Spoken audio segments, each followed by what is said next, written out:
Well, Daniel, you managed to hold off the horror. Yes. This is our quote unquote classic review because I Classic. don't. Uh, Note to us later when you mark it as a classic review, but put classic in parentheses with a question mark next to it. Yes. Yeah. So our final review, 2003 is the Hulk. Ang Lee's Hulk. Yeah. Why is my internet going so low? That's weird. It can't handle all of those pixels on that 2003 CGI. I guess not. Yeah. Um, but yeah, so we watched Ang Lee's Hulk, which I had never seen this movie before. DB, you had seen it before. Yeah, I had seen it on home video close to when it came out originally. And so I actually liked it at the time.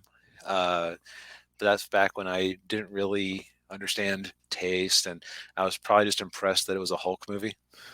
Yeah, yeah. Uh, um, on IMDb, this thing is sitting at a 5.6 out of 10, which I think is about fair, actually. yeah, that's about where I would put it. Yeah.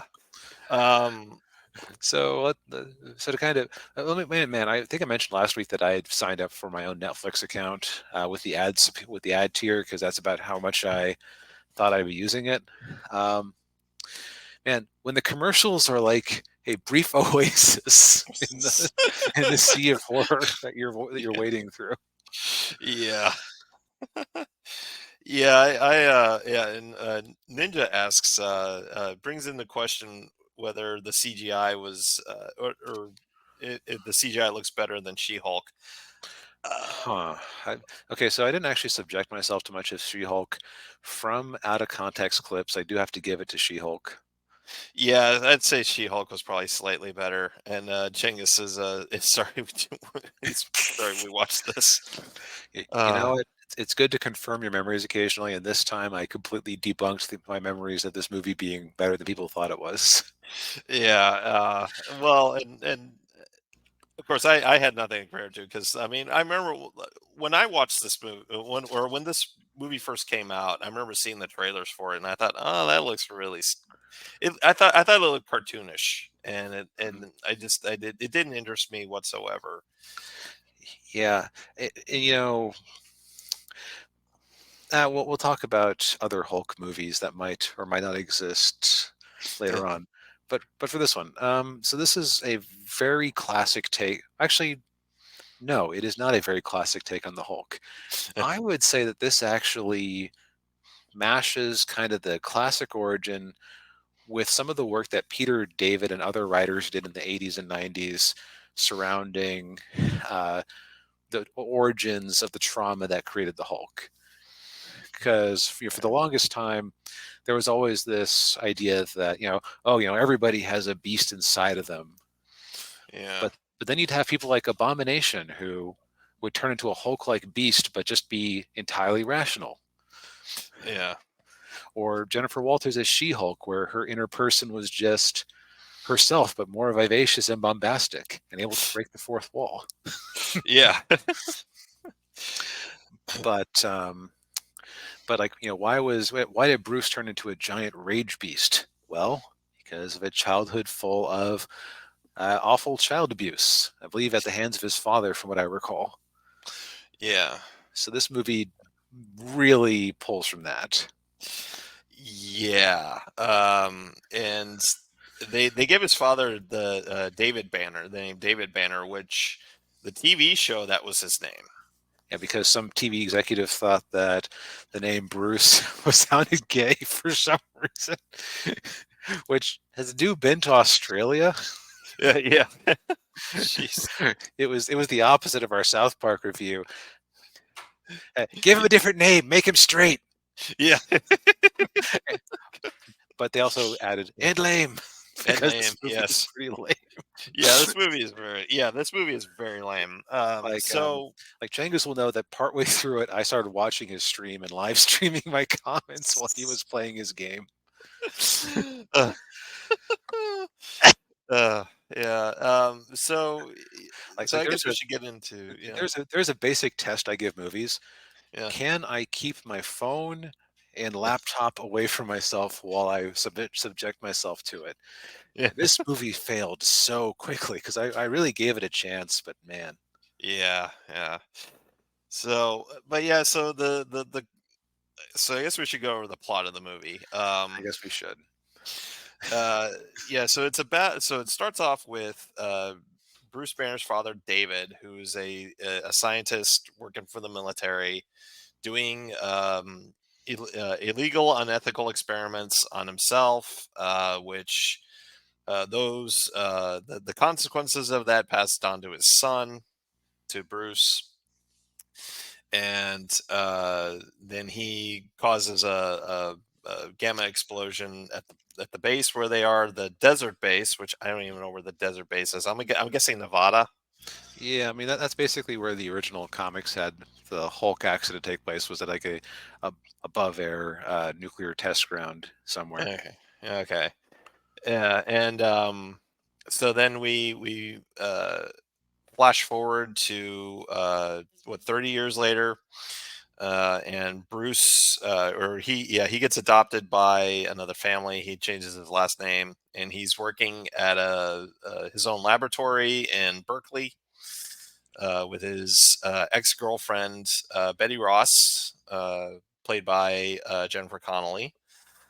Um, Yeah, with Hulk himself played by Eric Bana, who well he recently played Monterey Jack in the Chip and Dale Rescue Rangers Disney Plus movie. I didn't know that. I am seeing like one movie in his IMDb history going back to 2013 that has better than a 8 rating. Oof.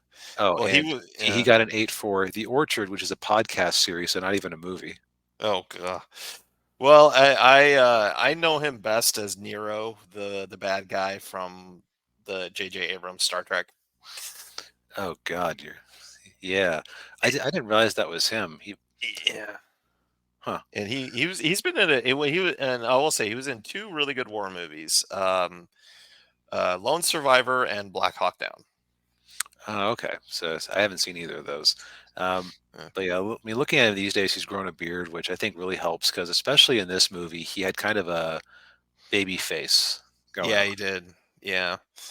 Um, but yeah, so so Bruce and Betty are working on a nano machine thing to help to heal injuries, and they're applying gamma radiation to it. And of course, the experiments don't go well. And it's good. So, long story short, there's a malfunction with the equipment. Bruce goes in there to help a colleague, and then he gets exposed to the gamma radiation and the Yeah. nano machines.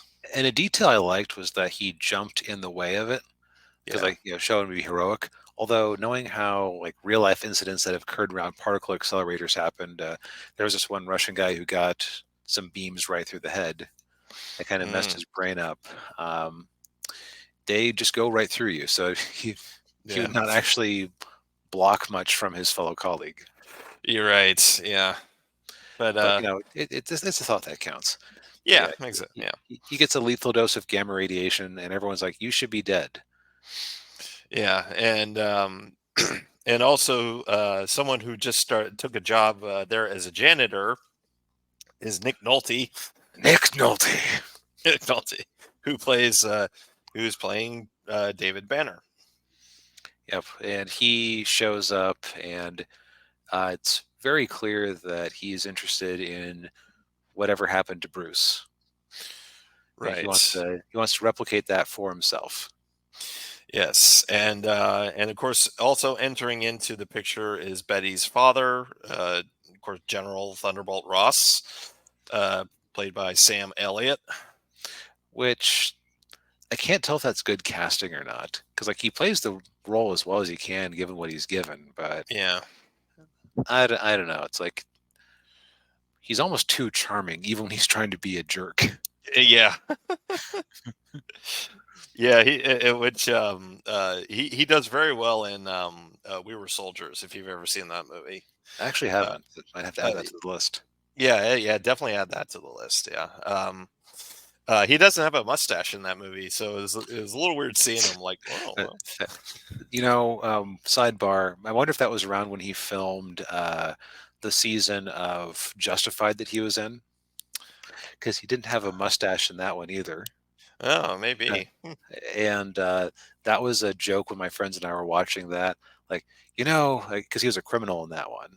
It's like, Yeah, you know, I might have believed you if it had something to like make your face look more trustworthy, like a mustache or something. But yeah. Yeah, yeah, yeah. But yeah, General Ross is interested in Banner because when he hulks out in the lab and completely destroys it. And you've also got Betty's other ex-boyfriend, who's a ex-army guy and now working for a DoD contractor. Uh, Josh Lucas, who the only other thing I've ever seen him in is he was the romantic lead in Sweet Home Alabama. yeah, I remember that movie. Yeah. It's kind of the follow up to Legally Blonde that everybody forgets existed. Oh, yeah. But yeah, so they all want a piece of Bruce Banner, with his hulking Right, out. And right. Like for Ross for the military, Talbot, for the ex-boyfriend for capitalism and profit, and Mhm. Nick Nolte just wants to watch the world burn. Yeah, yes, exactly. And Nick Nolte turns into absorbing Yep, the man. absorbing man. Absorbing man. Yeah, And, and there's some. I thought the special effects were like where he was like kind of merging with his surroundings were like there you could see like a little bit of the datedness on it, but I thought that was like a cool concept that they were pulling off there. yeah, yeah. Um, but yeah. So then, when Talbot's trying to get what he wants from Hulk, and then Hulk escapes, and then they have this whole. It's And probably one of the most boring chase scenes I think I've ever seen. an interminable fight slash chase scene between the Hulk and the army that goes Yeah, on like 10 minutes too long. yeah, and yeah, with interludes of him looking at his reflection in the water and then staring off at plants. Yeah, and so this is where the special effects like this is where when I was asked the question, yeah, are the special effects in this better than She-Hulk? I This was where I said no because he looks ridiculous when he runs, unfortunately. Yeah, yeah, and it just yeah it will, and the whole thing with the helicopters and everything just didn't look didn't No. look good at all. No. But yeah, so he gets captured, um, and they bring in his dad for some reason, like to talk with Yeah, him. And I didn't, by that point, I was a little bit checked out. So I kind of missed why like, was it just because he was the content expert, excuse me? yeah, I think I think that might be why. Because Betty shows up at his house. Oh, that's right, because Betty wouldn't know that he was dag nasty evil. Right. Yeah. And I guess she didn't realize that he sent murderous dogs after her. Yeah, we'll talk about the dogs in a minute because they're Yeah. part of the weird tone of this movie. Yeah. Um, Um, so then you have to follow up the most boring chase slash fight scene ever. You have the most. It manages to outdo Wonder Woman for disappointing last fights with the villain. And I would yeah. say that Captain America, the first Avenger, still has the most disappointment for the Red Skull just getting yoinked into the outer space Yeah. Yeah. And and never really getting a good fight with Steve. yeah. Yeah. That was bad. Yeah. But yeah, Yeah, that whole ending sequence with the he's talking to his dad, and then then he hulks out, and dad absorbs out, and yeah, then this And the military uses missiles and blows him up, and so the yeah, Hulk doesn't technically beat his villain in this movie. yeah, I yeah, Uh, it's it was very much like that '98 Godzilla American movie. Like, was there a law at the time that if there was a serious threat, that the military had to beat it? I almost wonder if that was because when you think about the first Transformers movie, yeah, like think about how the military was actually able to affect the Predacons, right, when they were fighting them. right, yeah, I yeah. I wonder if that's like part of like if you ask for the military's help, like, hey, can we get some footage of inside of a military base and maybe get some guys in uniform as extras and see some borrow some helicopters. Like, okay, but we got to look good and we got to contribute to the bad guys' defeat. I think that I think that was absolutely it. Yeah, 100%. And keep in mind, this was 2003, so this was post Right. 9/11, and Iraq War was starting right around this time too. Yeah. So yeah. Yeah, that is very much the case when it comes to the U.S. military. And then here's something I hadn't really realized until rewatching this. So at the end he is in the jungle somewhere in South America. Hmm. Yeah, And then the next movie, like the Incredible Hulk, that's actually technically part of the MCU, he's in Brazil, and it's yeah, like, no, even outside of people assuming, oh, you made two Hulk movies within 5 years of each other, of course they're connected somehow. yeah, Uh, yeah. that almost makes it seem like a sequel to this movie. Yeah, and I'm sure, and I'll be honest, when that movie came out, I thought it was a sequel to this movie. Yeah, Yeah, it's like I feel like the badness of this movie is why we only got one MCU independent Hulk movie. right. Yeah, and yeah, because and we were talking about it over Discord when we were watching it, like and you pointed this out that this was made in a time when making a comic book movie, like there's still kind of a stigma involved with it. Yeah, like this was post Batman and Batman and Robin. Yeah, Uh, so it's like it's weird. It's like I said, like the whole thing with the bringing up the Absorbing Man as the villain of the movie. That's some inside baseball. That's not a villain that a lot of people would assume. right. Yeah. Yeah, they would, you would think they would go with Abomination like they did in the Incredible Hulk. Right. Or if you wanted to like do something different, have the leader. Yeah, Um, or even I no, they wouldn't have had the rights to the Rhino because those are tied up with Spider-Man. So that was yeah, over at Sony. So yeah. Um, but yeah, this was, and you were saying that this was kind of like they were trying to make it serious, and they were trying to have it be like really existential. yeah, because there's a movie here about like and I almost wonder if that's part of why the army was the ones who ultimately beat the Absorbing Man with no real effort from the Hulk. Yeah, Because I feel like this movie is about how like abuse victims, it's like they never really overcome it, or they. 'Cause that is the message. It's not like Bruce stood up to him, but it didn't end up meaning anything. right. Yeah, yeah, and well, and like I was saying, like when he, like the scenes when he's looking at his reflection in the water and staring off at plants and everything. It's like, Yeah, what like, and I don't know if that was like Ang Lee trying to artsy it up, because like, for those of you who probably don't know this, or really, if you haven't looked at his like filmography, he does dramas. He mainly hmm does. This is like, I mean, even Crouching Tiger, Hidden Dragon, like this movie was, I think, one of his few action movies, because like even Crouching Tiger, Hidden Dragon, I mean, that was a fairy tale. hmm That wasn't really yes, there was martial arts stuff in there and sword fighting, but it was a romance drama. So I don't know if the adding that existential stuff in there with this movie, if it wasn't him trying to artsy it up a bit.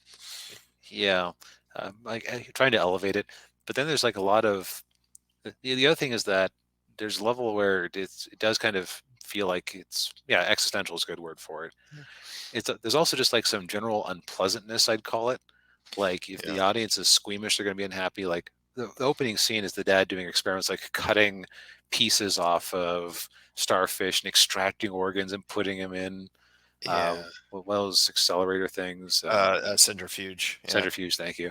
And putting it in a centrifuge and drawing blood, and it's just like a lot of mad science imagery as they're setting up the movie, Yeah.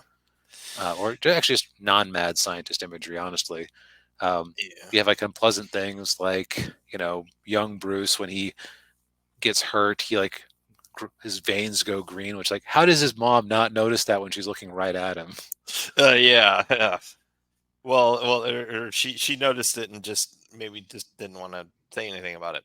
Like, You know, and and the mom ends up getting stabbed by the dad with a steak knife when he's trying to take Bruce.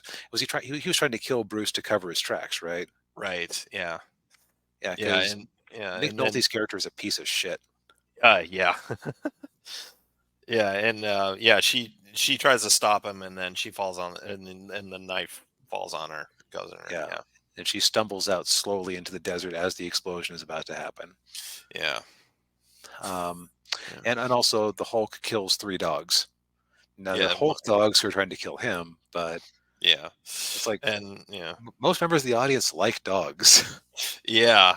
And especially when, especially one of them's a poodle. Yeah, like that is not an intimidating dog. Yeah. It's just, yeah.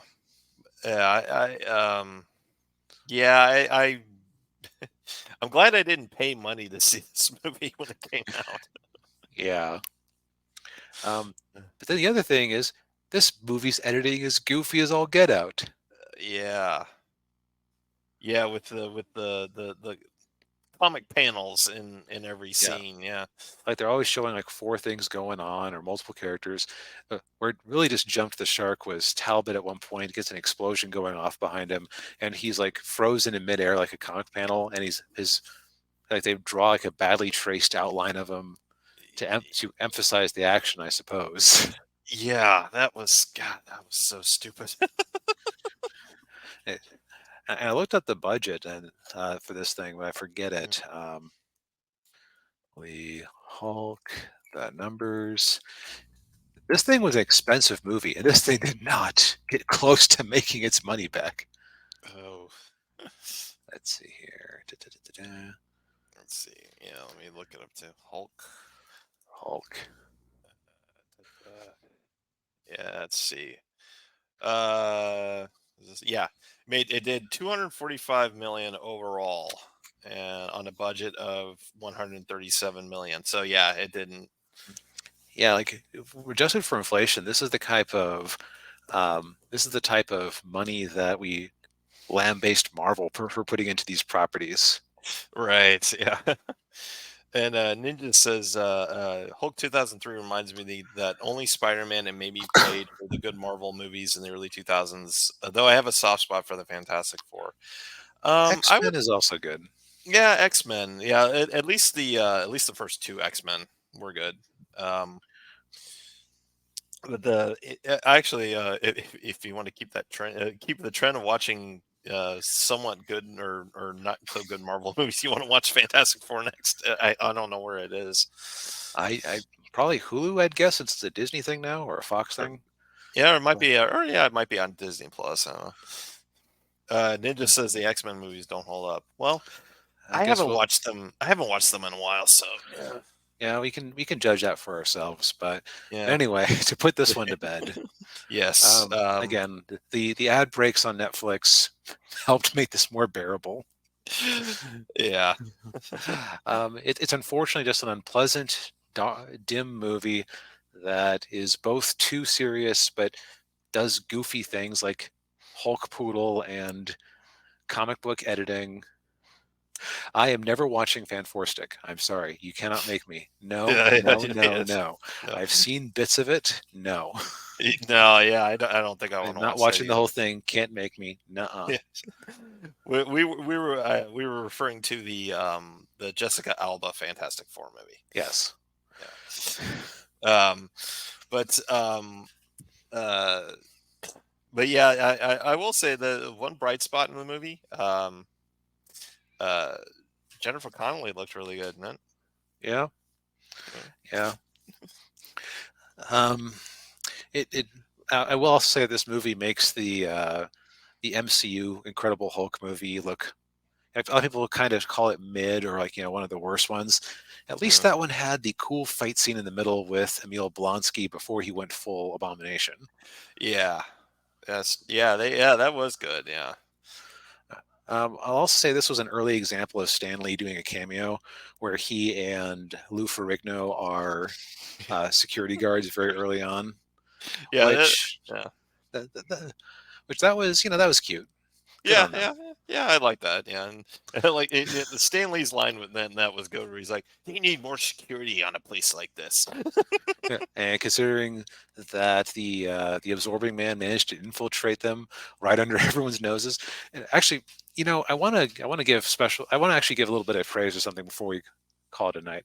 Yeah, Nick Nolte is perfect casting for an evil hippie mad scientist, like yeah, evil hippie burnout mad scientist. Like the character is kind of nothing, but you feel the performance because yeah, you never really find out why he's angry at the world, but like he just wants to pursue his medical knowledge for the sake of it, and he's just like he just wants to tear everything down. right. Yeah, And you yeah, believe it. yeah. I will say, yeah, he gave a really good performance in that. Yeah, yeah, in this. But yeah, other than that, like, yeah, this movie was. I Yeah, can see why it didn't do very well and why it didn't get a sequel or anything. Yeah, yeah. Why people kind of turn their noses up at it. yeah. Well, well, Yeah, yeah. it just goes to show that when you're making a comic book movie, early MCU style, where you're more or less a straightforward comic book movie, is the way to go. Yeah, and yeah, I would agree with that.